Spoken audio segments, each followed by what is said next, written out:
Hi,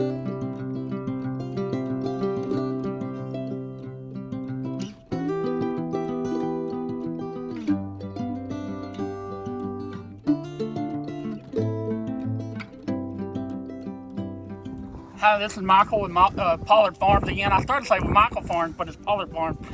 And as you can see, I got some tubes of, not necessarily medicine, but once our young goats start eating grain, we like to give them a probiotic for the ruminant to help digest the grain, because at first all they're used to is the milk. And it just keeps their rumen going and healthy and helps them start digesting the grain and stuff they eat. And we also give called a jump start. It's called an oral micro gel. And as you can see. And we'll also give that when the babies are first born if they're having a little tough time. And that'll get their immune system bumping and going and get them ready to eat. And we currently use these because to be honest with you, we are looking at another brand. I'll still keep these on hand because I can readily get them available. So there's at Tractor Supply. Probiotics, and like I said, and there's the Jump Start. I can get these easily, readily available at Tractor Supply, but we're looking at ordering, what was that one? Was it Doc Probiotics? Doc Probiotics from Mr. Danny out of Texas, and it has colostrum in the probiotic stuff that they make, and it's a lot of your big goat breeders and show goats and stuff like that use it. It was developed for deer also, but a lot of your livestock owners use it. It's good for your dogs. All it does is get their gut going good, and it makes them want to eat and put on weight and muscle. So that's a very good. Now I'll be honest, these here are going to be, these are going to be cheaper at Tractor Supply than what the Doc Probiotics is going to be. But cheaper is not always better. Exactly. Every aspect of life I've learned, you get what you pay for.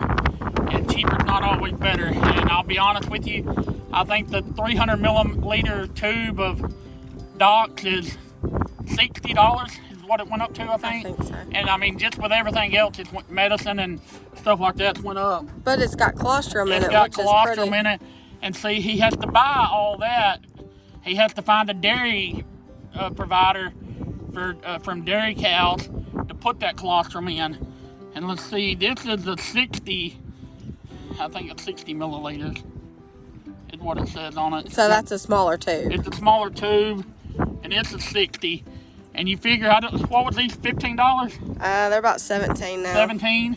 And time you buy enough of these to make 300 milliliters, you're already out your $60. Yep. And everything. So, but like I said, I've looked at the Docs for quite a while, and a lot of big breeders are starting to use it, and it's really done. Mr. Danny's really put a name out for himself. You can look up Doc Probiotics online. I'm not sponsored by him. I'm just speaking from the sources that I've heard use it. And once we start using it, we can give a better. And now I can give a better review of it.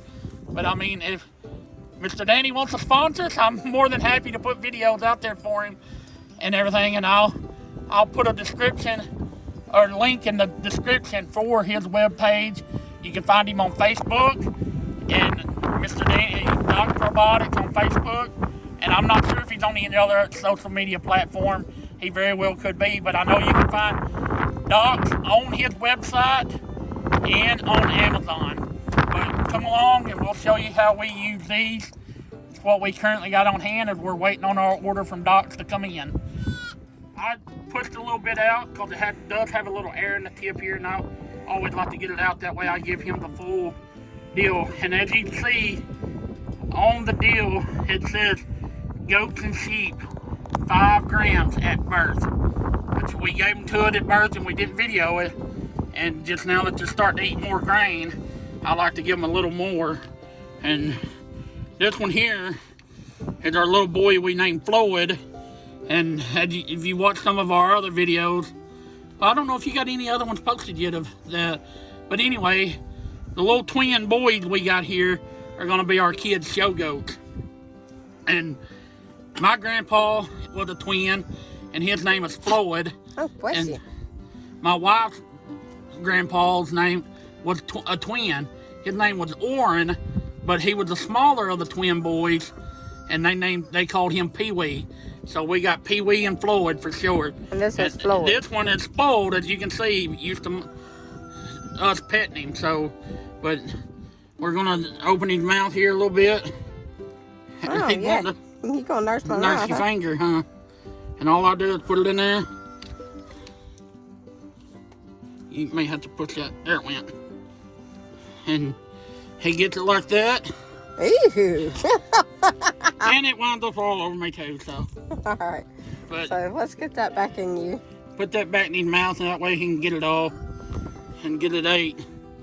But I gave him a little more than 5 grams, so I ain't too sure about that. The big goats enjoy the taste of the fried rice. They'll try to eat it out of the tube. That's why we come out of the pen, because I'd have them all over me. So, but that's how we give that. I'll have to get a rag. I like cleaning my tips off before I put the actual cat cover back on it. So, but that's how we not doctor, just a vitamin to help them digest their grain that they're starting to eat and get their rumen going. Because those that don't know what a rumen is, that's the gut on the goat that helps digest their food. And if it's not fully digested when it reaches the rumen, they will regurgitate or throw up the stuff that's not digested. Mainly some grain, and then mainly your roughage and everything. And they'll chew what we call a cud. And they'll sit there and chew it to where it's grounded and ground it up better, and then they'll swallow it again, and that's how they get all their nutrients and vitamins out of it. But he's a healthy little boy. Mama's doing a good job raising these 2 little boys. Last year's birth on her was a little rough, and she lost her.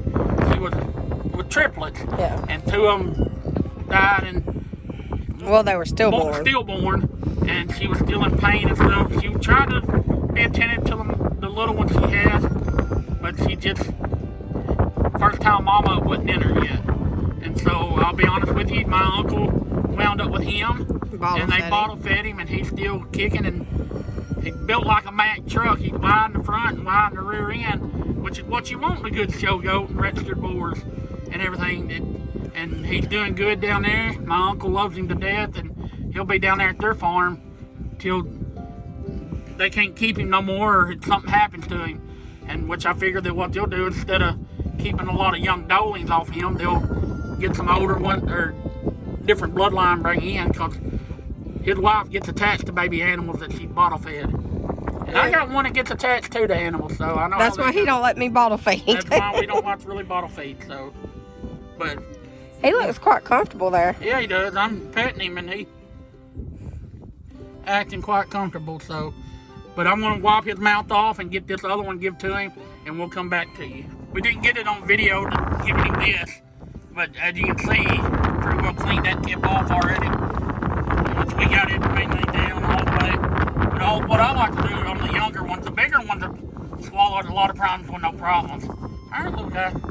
I know your feet getting out from under you. But I always like to kind of pet right here under the throat. What it does, I realize and notice that it encourages them to swallow. So that gets the medicine down in their belly and into their rumen. So just a little trick that we've learned over the last couple of years of raising these fine meat animals, in which I call them meat animals because those that don't know about the boar breed, they are called boar meat goats. They come from South Africa. They was imported to here, and then they've just branched out all over the U.S. and breeders in the U.S. ship them out to Brazil, Puerto Rico, the Philippines, all over. And there's some that I know that's been shipping them to Canada here recently. And I talked to a breeder last night showing that he said that unless things happen and change, that it's going to be harder for Canadian people, or people from Canada, whichever, to be able to import goats from the U.S. I don't know why. Canadians to import them up there. It may be just the regulations is getting stiffer to get them up there.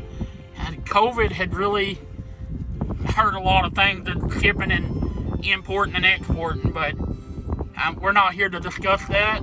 Try to keep that off our channel, but for breeders in the U.S., we're having to pick up the slack where we're not able to import sheep and goat meat for people to eat in the U.S. because we do have regulations in place. I think till the end of this year, maybe a little further, depending on how they go due to COVID restrictions on importing goat. A lot of our goat meat here in the U.S. was imported from Australia until 2020. And when 2020, when COVID hit, that kind of put a halt on it. And meat goats went sky high then, and sheep's the same way. Before then, you used to be able to buy goats for $10, $20, $30, depending on the breed. And we'd seen at the sale barn Saturday, just our local sale barn, not necessarily order filling buyers or nothing was there. Just our local, your bottle baby goats and lambs were going for 100 or 150 or higher there and whatnot. So goat is getting expensive, and we seen one at Salem go for $8.33 a pound. Yeah. And that was a 55-pound meat goat that went for $8.33 a pound. So if you raise them right and watch your input, goat could be pretty profitable, and you don't have to have as many acres as you would for cows. So that may be something people may look into. And as you can see, we got these two pretty well spoiled already.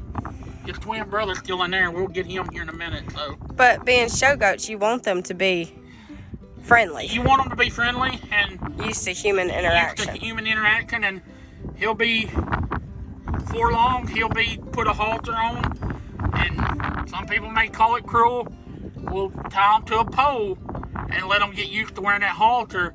And I mean, why we do for a pole is when they start pulling backwards, they're not pulling you as the human or our child and knocking them down. And that pole's not going to give that's in the ground. It's going to stand its ground, literally stand the ground. But that's how we get them used to being on a halter. And then once their halter broke, used to that being on, and realizing they can't pull or get it off, we'll start learning them to walk with us pulling them, walking along. And give you a tip, if you want to do show goats, animal crackers. They absolutely love them once they figure out what they are.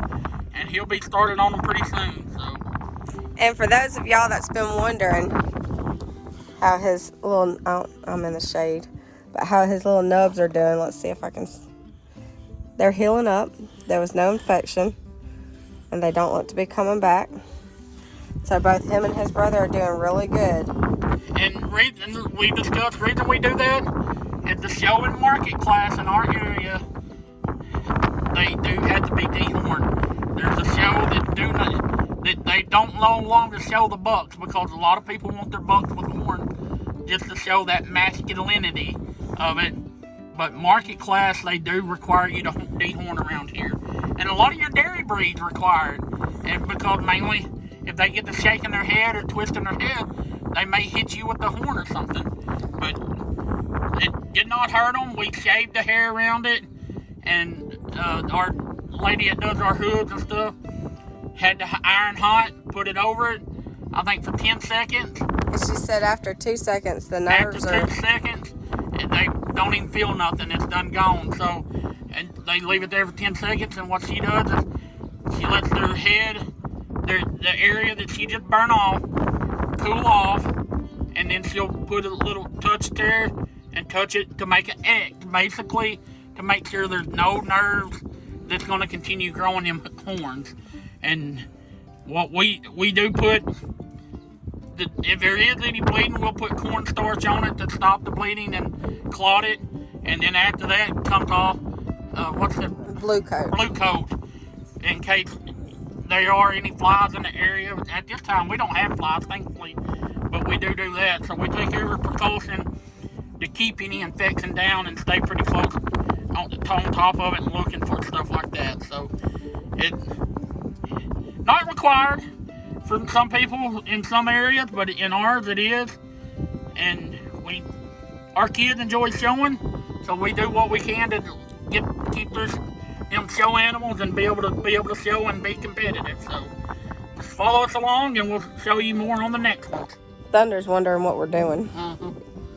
He's wondering what we're doing, thinking, hey, they getting animal crackers?